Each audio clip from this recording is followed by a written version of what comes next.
Hello everybody to our webinar, Creative Relevant Content with Data-Driven Analysis. Yeah, thank you for taking the time for the next, I would say, approximately 40 minutes. Quick introduction to us, to the person or who's talking to you at the moment. My name is Fabian Lahl. I'm the Product Marketing Manager at Searchmetrics, and next to me is sitting my lovely colleague, Gauri Lokare. Yes. And yeah, the agenda, how does the agenda looks like? So within the next 40 minutes, we will guide you through the content creation cycle itself. So how do we define the content creation cycle? We will talk about the stakeholders, how to bring together the various stakeholders, and which challenges they have within their daily business, and how we would solve them with our product, the content experience suite, and the features we have released within the last month. So then we would jump into the product itself and show some useful workflows. This is something Gauri would show you. And as I said, the features we would like to cover within this workflow, how the specific features cover the specific challenges or the needs of the customers, as you probably are, or the stakeholders within our content creation cycle. If you have questions, and if we will have some time at the end, you can then ask your questions and we will try to answer them. Yeah, as I said, thanks for taking the time. I would now hand over to you, Gauri. Thanks, Fabi. Enjoy. Thanks, Fabi, for that lovely introduction, and a very warm welcome to our listeners. Thanks for tuning in. Now, like Fabi said, we're going to first take you briefly through the content creation cycle. And then I promise you it won't be more than 2 slides or so. And then we can dive live to the suite and give you a live walkthrough through the different sections of the suite. But anywho, before we even get into that, now there is a content marketing term that I would like to address that we keep hearing about and reading about everywhere in our industry. And that term is called documented content strategy. Now, I don't know about you, Fabi, but it's quite infuriating to see this term being used quite loosely and liberally, and more often than not, people can't really explain or understand or interpret what it actually means. So what is a documented content strategy? What does it imply, and why do I have to care about it? So the thing is, anyone can write a great blog post, like one time, but that gets lots of traffic, visitors, leads, conversions, and whatnot. And maybe that blog post even gets some sort of viral success even. But when you need to chase the same sort of content success on a daily basis or on a campaign level basis, that's where it gets challenging. And it is incredibly difficult to replicate that kind of success over an extended period of time. And this is where data-driven analysis come into the picture. Now, you need to rely on real-time data to make those content-related decisions and then create a reliable process within your organization to churn out those masterpieces every single time. So simply put, to wrap it up very quickly, a documented content strategy is nothing but a set of processes or framework to create content over a period of time. And that framework, it has to be sustainable and it has to be scalable, so to support the corresponding content demands of your organization. So that's that. So now we look at what the typical content creation cycle would or should look like in an organization. Now, here you can see the different phases in a cycle, starting from SEO checkup to strategy to copywriting and eventually to publishing and performance measurement. Now, it's a creatively and strategically challenging cycle in itself, right? Like where all these phases need to work efficiently together. But what makes it even more challenging is that there are people involved. Now, it is not a completely automated process yet, so usually you can expect some sort of chaos when there are people involved. So now we would like to bring in different key stakeholders into the equation and then look at each of these phases very quickly and the issues they typically face. But before that, let's take a helicopter view at this content creation cycle for like 30 seconds. And you'd realize that there are two main frameworks. One is the ideation part, issues relating to what to write about or how to create content or who is my audience and what are they looking for. And the second part is the execution part, which deals with things like making sure there's a smooth transition and flow of information between different stakeholders and making sure that things are running as per time. Now, the main stakeholder for the execution part is typically a content manager or a campaign manager who tends to suffer the most, I think, in this entire process, especially when they have to chase the content strategist or writers to make sure that they stick to deadlines. While the ideation part is majorly dealt by the content strategist. Now, having said that, let's take a quick look at these phases individually. Now, first up is the SEO checkup. Now, this is obviously done by an SEO consultant, and usually these are the guys who do not face as many issues as they love to pinpoint issues, which is great, by the way, but anywho. And by an SEO checkup, I don't mean like a full-blown SEO audit. It is just a general SEO check just to make sure that the directory you're hoping to optimize, it isn't suffering from any technical issues. Now, once the SEO consultant gives a green light, then the project comes to the likes of me, that is a content strategist. Now, a content strategist is someone who spends a lot of time looking at data and then try to make sense out of all the information that is coming their way. And we're probably going to be assassinated by Excel sheets one day. But the main issue here is getting reliable data.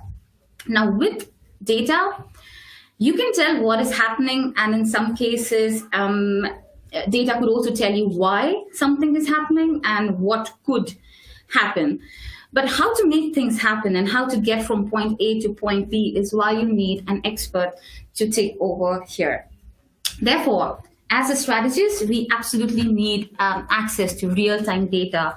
And not just that, actually, but it is becoming quite common to create content strategies for a single theme or topic that is meant to be published across several different channels in several different markets in the world, which is quite interesting because users from different regions search for the same exact thing differently. So your content strategy needs to accommodate those differences. Now, once a strategy has been laid out, then the content strategist or the content manager steps in and creates the author briefs. Now, typically, author brief should inform the writer about the key topic, supporting topics, things like who are they writing for, or what are the main questions that need to be answered in the text. And of course, the organic keywords that the writer must include in the text to make it search engine relevant, as in addition to being user relevant. So the next step is the actual copywriting process. Once that is done, the copy goes to the content editor who makes sure the content is relevant and is used in the right context and is free from any grammatical errors or factual errors. And once the copy has been okayed by the editor, it will be added to an editorial calendar, maybe, for publishing and promotional campaigns. Now, at some point in this process, the content manager would have picked out relevant KPIs to measure content performance against. And perhaps here you would make use of a web analyst to track, measure, and report the performance numbers back to the manager and to the strategist. Now, at this point, depending on the reported numbers, as a strategist or a content manager, you might want to optimize the URL with a quick content refresh. And if the URL is performing poorly, then you might want to consider doing something else. So with all of that being said, we would now enter the SCE suite. Just give me 3 seconds while we share the screen with you. All right, so now you should be seeing my screen. Now, when you first sign into the suite, this is what you will be greeted with. Here is the content experience section. And here's a Research Cloud section. Now, ideally, you might want to go directly to the content experience section if you know exactly what you want to. But from a strategic point of view, I like to start in the Research Cloud section. Why? Because it's a good starting opportunity to explore the theme or the topic that you want to discover things about, and maybe it also would give you inspiration and ideas to further kind of explore on the same topic. So let's say we want to explore today about birthdays in UK. So now the first thing you would notice is the search volume. Now this is an average figure, which is about 30,000, which is good.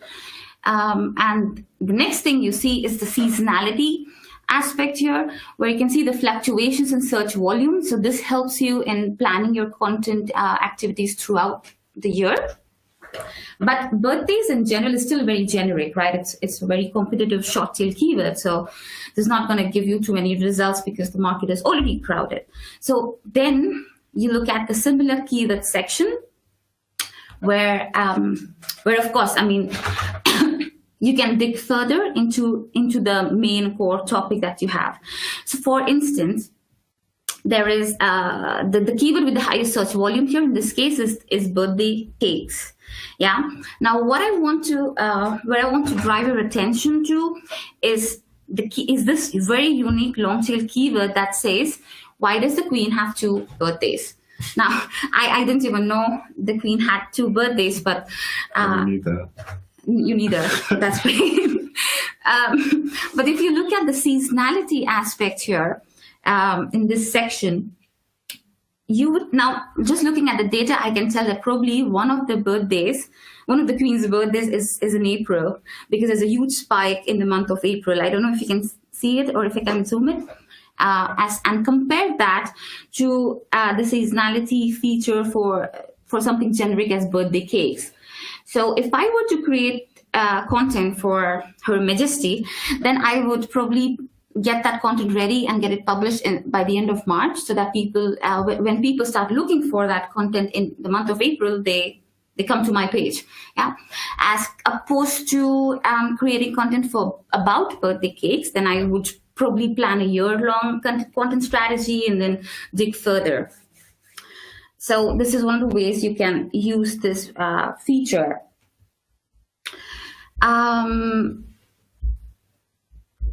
Okay, so here I would like to take an opportunity to talk about a cool new feature called the localization. Like I mentioned before, this is important because people in different markets around the world search for the same topic but get different results. So, for example, we're going to explore the same topic but in a different market in the same language, right? So, and you can immediately see there's such a whale of a difference between the search volume, which is 824, and the seasonality aspect. More or less, it fluctuates, but it's constant.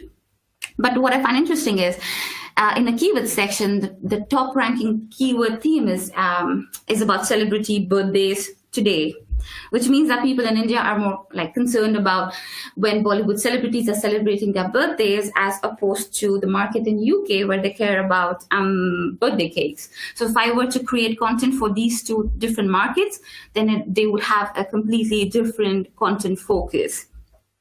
Now let's get back to the British market and get onto the brief creation part.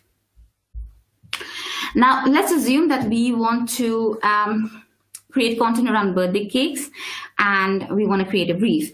So directly, you could click on this option next to the hamburger menu. Click on it and it should, a window would pop up where you select your respective project that you want. In this case, we're just using a text project. Now, before I'd already created a brief, which is why it's giving a message where a brief with the similar topic already exists. So we would go to the brief that I created, But also, lastly, one thing, because this is a fresh content and the URL has not been published, so very instinctively you would click for new page, yeah, and then save and edit brief. Once you do that, it will take you to this page where you'll be greeted with a cluster of bubbles. Now, what do these bubbles mean?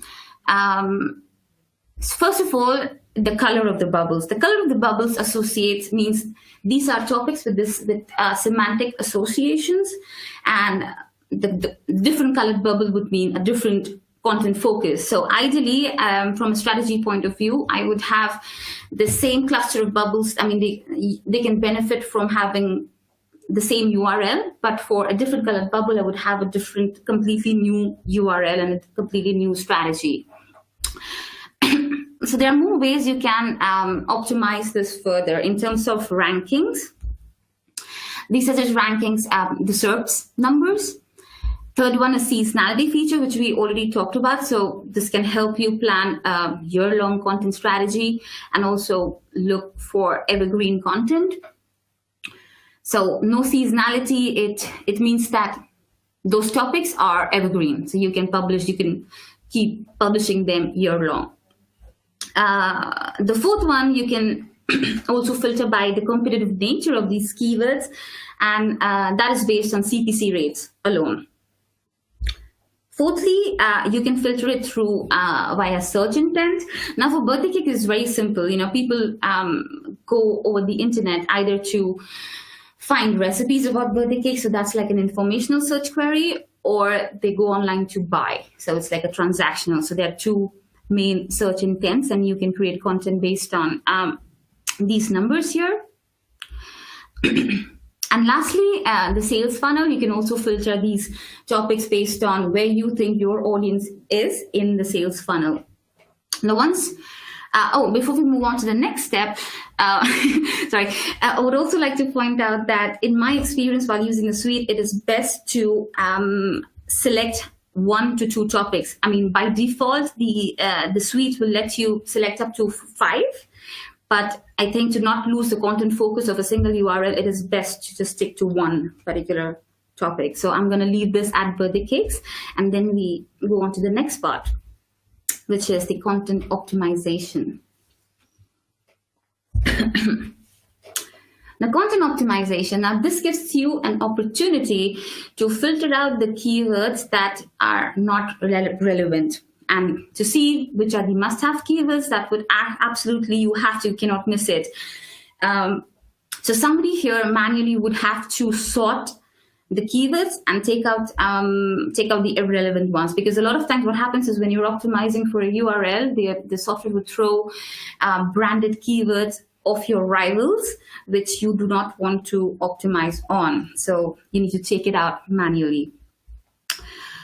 Once you've optimized it, then you come to the question finder. Now, this is by far my favorite feature in the suite, because it directly gives me information about my audience. What are the questions that they are looking for, and what information are they searching for? So it's like a straight answer. I mean, it can't get more direct than this. And of course, this helps the author. It gives the author a clear focus on where or how they should frame their article, like in content angle or in terms of style. Now, at this point, maybe the content manager would have already selected a couple of organic keywords to track the performance of the URL. And lastly, we go to the brief details. Now, this is where the content manager is allowed to set a content score. By default, it's set at 75, but you can increase or decrease it as per your liking. It also throws a suggested word count, which of course you can increase it.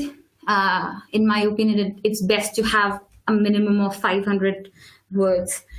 And here, as you scroll down, you'll be able to assign this particular brief to a particular author and set the due dates, because we love due dates. We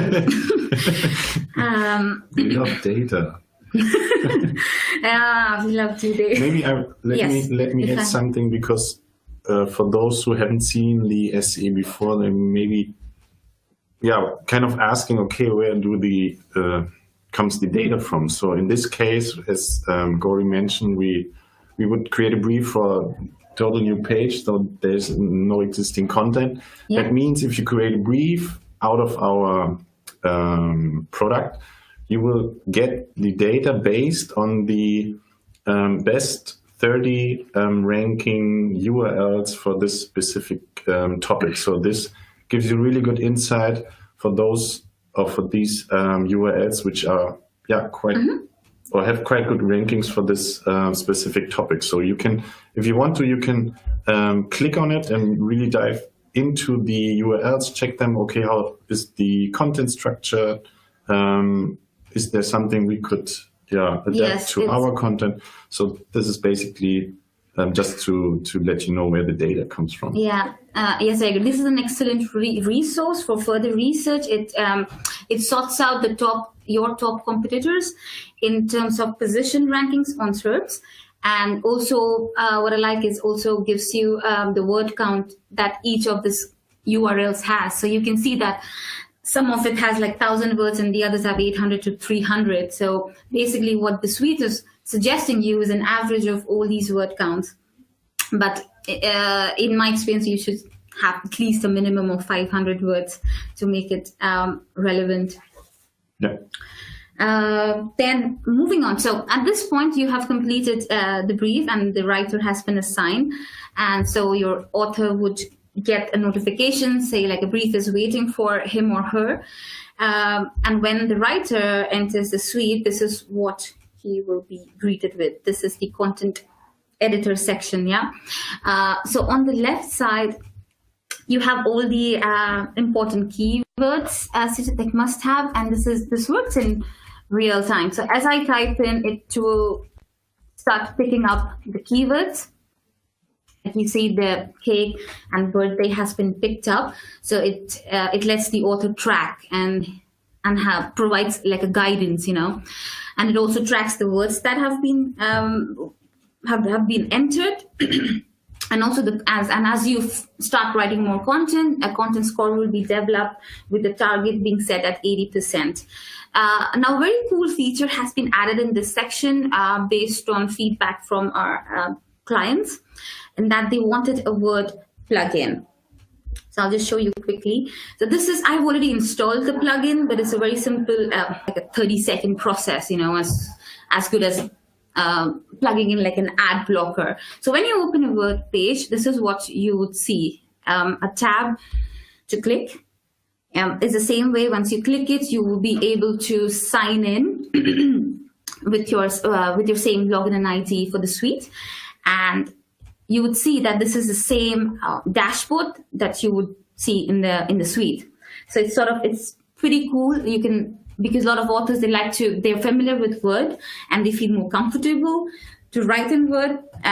So they can now do that here, and the suite will automatically pull that data and put it here. So earlier you would write in Word and format it, then copy paste it in the suite and then have to format it again. So we sort of have taken that out of the equation. So once the writer has finished with his part, it goes to the editor. And one of the cool features, again, primarily made for the editor, is the version history, which primarily tracks all the previous versions. So anything that the editor edits and it goes back to the writer, you can track changes easily, which is pretty cool.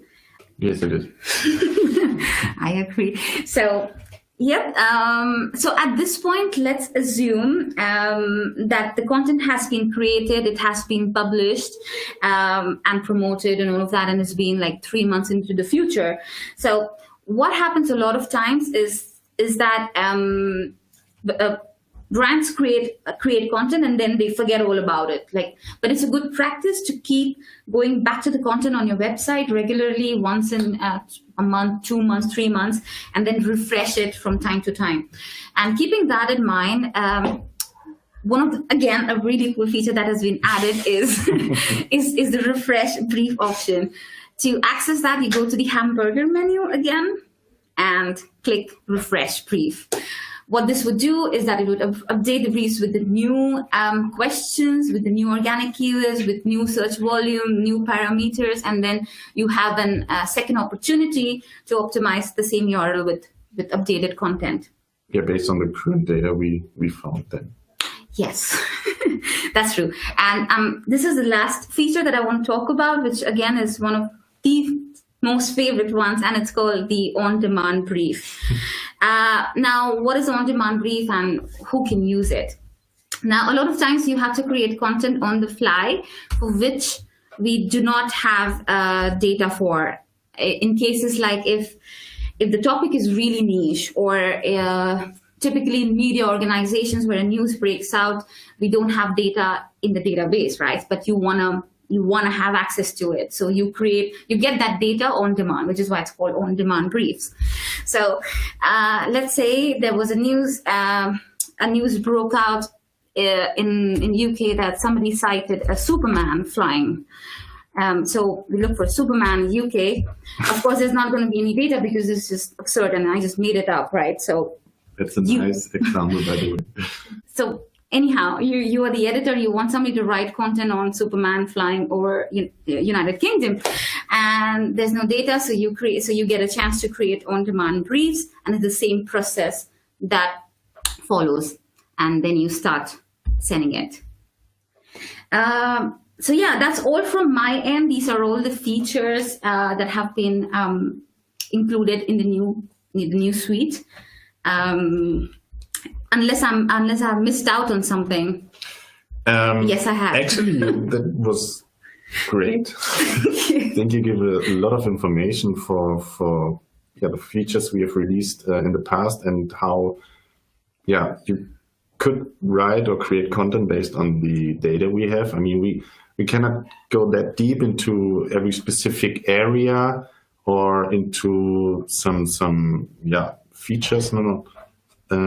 But at the end, we end up in the content manager, which probably, as mentioned, the content manager can use. So, as Gauri said, if you're creating a lot of contents and you need to organize everything alone or with several teams, basically we can create content for just one URL, but talking about the whole project, meaning in this case you have a whole website with, let's say, 100,000 URLs.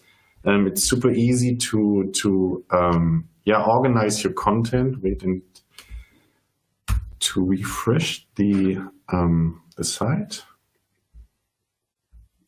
But yeah, as I said, the content manager itself gives the content manager, or the one who's responsible for organizing and dealing with the whole content, the opportunity and the support to really assign briefs to a specific content writer, to set a due date, to filter for due dates, to do bulk actions. So you can now, if you want to do a bulk action, so maybe Gauri, you can. Yeah, you can do it. You just click on it, so you can select several briefings, move briefs to a content writer who's is responsible or in charge of creating this content. So yeah, as I said, it gives you a lot of opportunities to manage the whole content as a content department, or let's say just as one single person. So at the end, you have a good opportunity to manage everything in terms of content creation. Create new content, like you said, on-demand brief gives you the opportunity to create content which we probably have not in our database, but as Gauri said, it can be a news topic which came up this morning in the news. Yeah. Especially for media section, it's really interesting. Or like you already mentioned as well, for someone, the target group is not that big, so the search volume is not that high. Anyway, you can create this content on demand, and we will get the data for you on the fly based on the top rankings for the specific topic. Just for one topic. I mean, if you would have selected 3 topics, then you would have 90 URLs. Yeah. If the calculation is right. Yeah, but that's it basically. I mean, starting from the topic explorer itself to get a broad overview about the topic. Click on the seasonality, the search intent, which is really, really good to see, okay, what are my target group is looking for? Are they more into informal information? So they just want to inform about something or get information, or do they want really, buy something? So this is really helpful for you to structure your content and to see, okay, what is my target group searching for? And in addition to that, you have really several cool features, KPIs to structure your content and to create relevant content based on the data, or let's say data-driven content. Absolutely, this is a fantastic time to be alive as a content marketer. We can use that kind of information and data to create content. I mean, if you won't, or if you haven't used the SCE, so-called SCE, Search Content Experience so far, you can test it. I mean, just drop us a line, send us an email to do a test phase. If you are already a customer, lucky you, contact your CSM, who's in charge of supporting you. So within this, or in comparison, or in addition to this product, you will have a customer success manager who will gives you trainings and support you in every need you have. So that's it basically, Gauri, if you want to add something. And of course, I mean, if you want a personalized strategy, content creation services, we can do that as well. And the best person to get in touch with is your CSM contact. Now we do have about maybe 7 minutes. Oh, that's a nice slide. Okay, we have one question. When will the content experience be available in Dutch? And until then, how do you feel about using it in English? I heard these questions quite a lot. Need to commit. To be honest, or to give you a straight answer, I'm not sure, or I have no clue in terms of our roadmap. Dutch is on our roadmap, but it's not on top of our roadmap, so to say.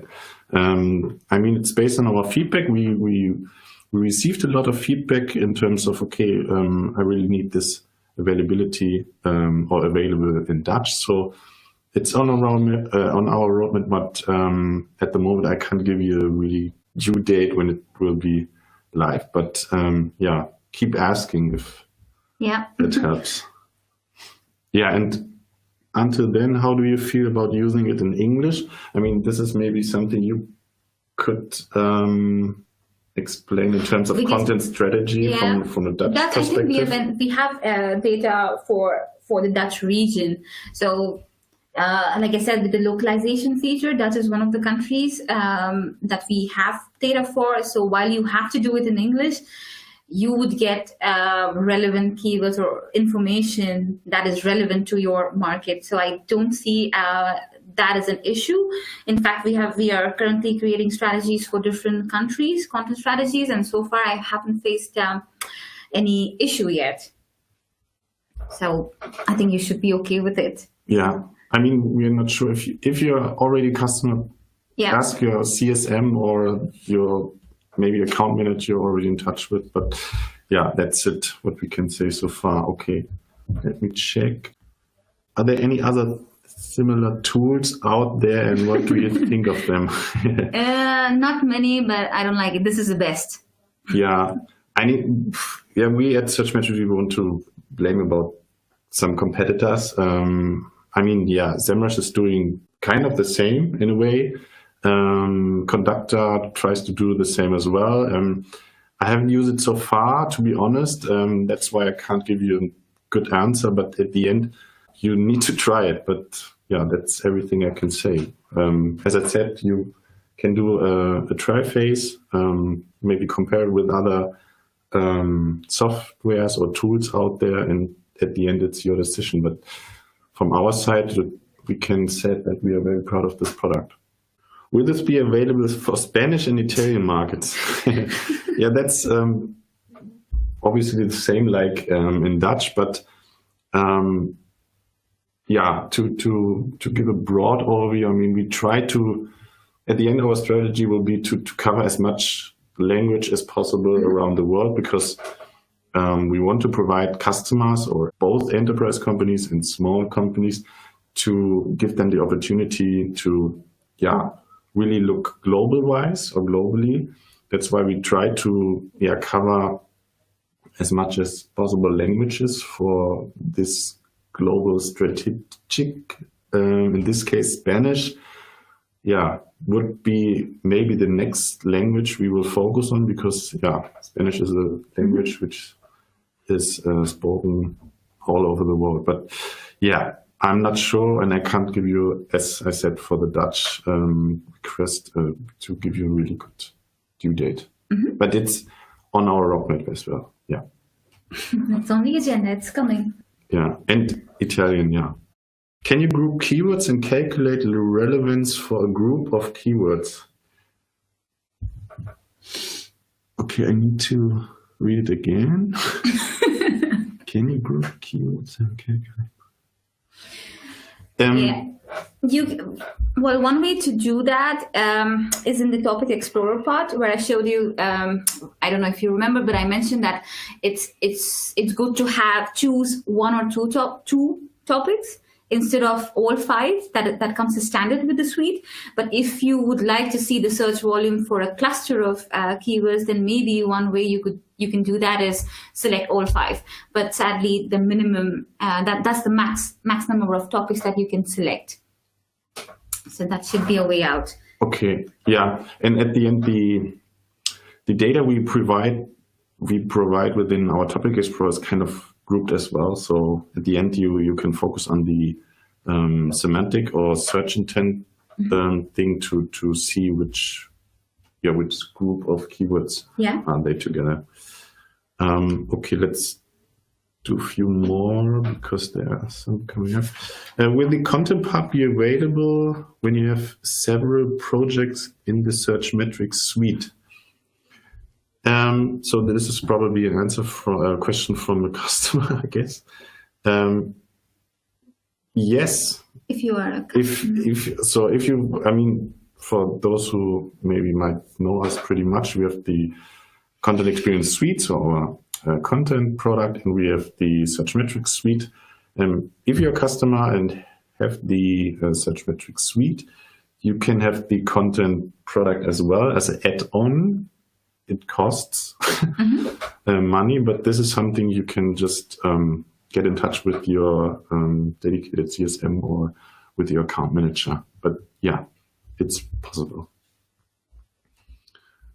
Okay, then maybe 2 left. Is it available for teamwork? This is a broad question. At the end, I mean, as I said, or as we mentioned, the content manager. So someone needs to be in charge of the whole process to organize everything. Mostly it's the content manager, and then you have several content writer, or within the team you have several person who are in charge of different things. And at the end, you can structure and organize with the content manager and the function you have the content creation. Maybe Gauri would.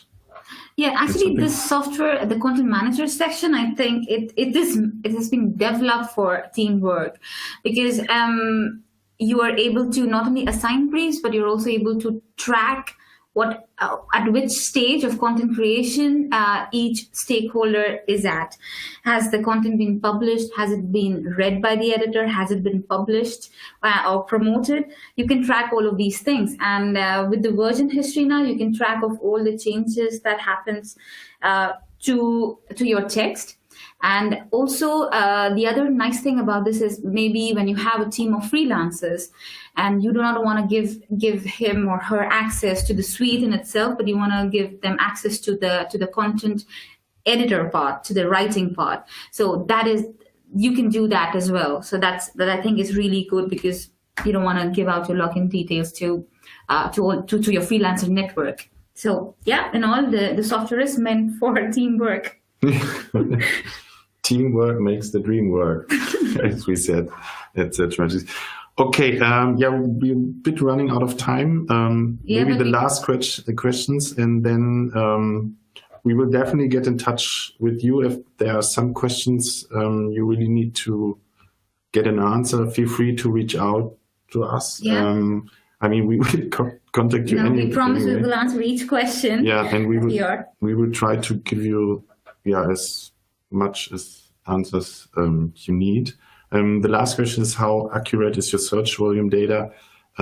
Basically we get the data from Google. So when you choose a country, which Gauri showed previously, this data is based on the search engine Google for this specific country, and we would get them the data out of it. So I would say it's pretty accurate. According to Google. But yeah, that's it actually. Okay. Yeah, as I said, sorry for not answering every request, but but you've noted down your questions, and we will get to each one of you individually. We do have some very interesting questions, and we would reach out personally. Yeah. Especially for costs, reach out to us. Thanks a lot for joining in and tuning in. Thanks a lot. Have a lovely evening. And hopefully see you soon. Bye. Bye.